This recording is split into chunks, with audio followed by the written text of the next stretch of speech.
Assalamualaikum warahmatullahi wabarakatuh.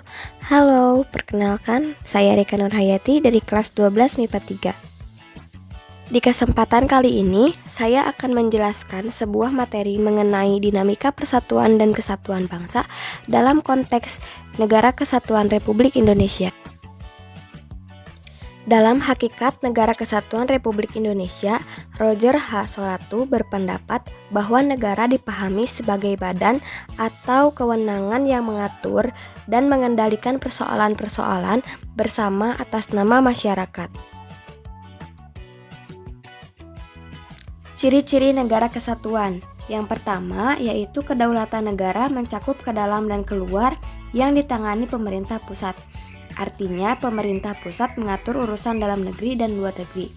Yang kedua, negara hanya mempunyai satu undang-undang dasar, satu kepala negara, satu dewan menteri, dan satu dewan perwakilan rakyat.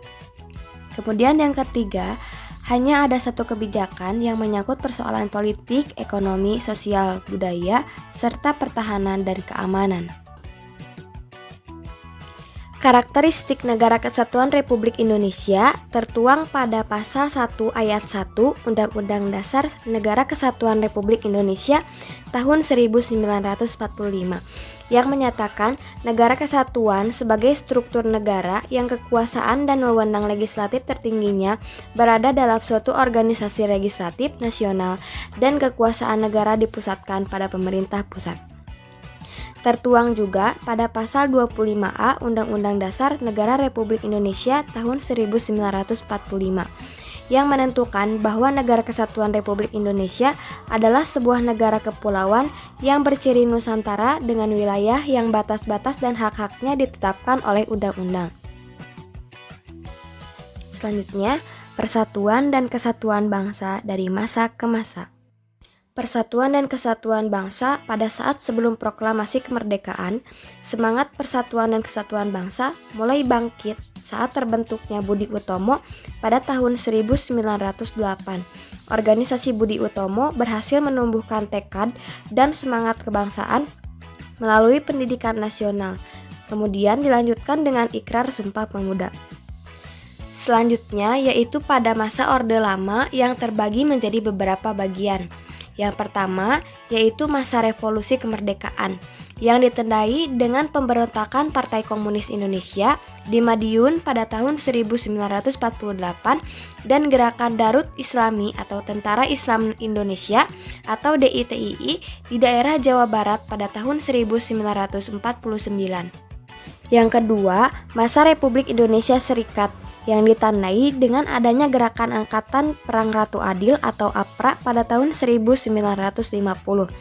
Kemudian Andi Ajis di Makassar pada tahun 1950 dan Republik Maluku Selatan pada tahun 1950. Yang ketiga, masa demokrasi liberal ditandai dengan adanya Gerakan Darul Islam atau Tentara Islam Indonesia DITII di Sulawesi Selatan, Aceh, dan Kalimantan Selatan. Dan pemberontakan pemerintahan revolusioner Republik Indonesia atau Perjuangan Rakyat Semesta atau PRRI atau Permesta. Yang keempat, masa demokrasi terpimpin, yaitu bentuk negara tetap sebagai negara kesatuan. Pada masa ini terjadi suatu upaya pemberontakan besar, yakni peristiwa Gerakan 30 September 1965 yang dilakukan oleh Partai Komunis Indonesia. Selanjutnya, persatuan dan kesatuan pada masa Orde Baru.